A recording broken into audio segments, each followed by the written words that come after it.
Ишхан Видео представляет фильм Александра Ишханова «Зов Адыгеи». Фильм 10. Водопады Руфабга-2. Обычно на водопады Руфабга идут через платный мост, но гораздо приятнее пройти по живописной тропе.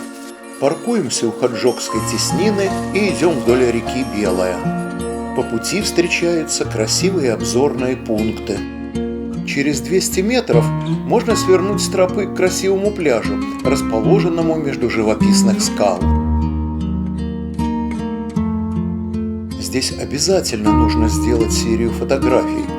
Это место как будто специально создано для фотосессий.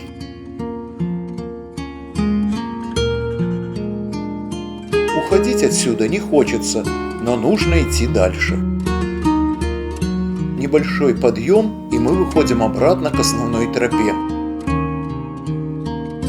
Еще через полкилометра пересекаем ручей Мезмай, который образует пару небольших водопадов. Но к ним нужно немного подняться. Явно выраженной тропы здесь нет, она теряется под листьями.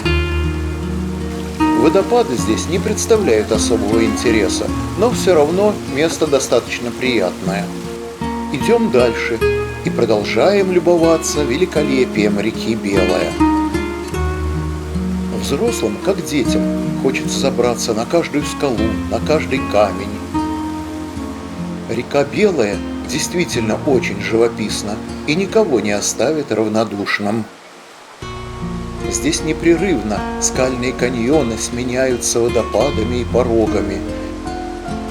Даже не заметили, как вышли к реке Руфабга. Отсюда по классической обустроенной тропе, пройдя 3 водопада, доходим до водопада Девичья коса. Затем поднимаемся наверх и идем вдоль речки до 2 больших валунов. Далее тропа поворачивает вправо вверх, а мы переходим через ручей. На этой стороне ручья тоже есть тропа. Примерно через километр эта тропа выводит нас к водопаду Девичьей косы.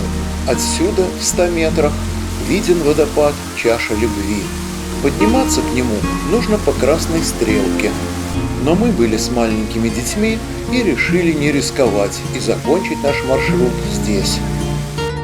Это было в октябре 2019 года.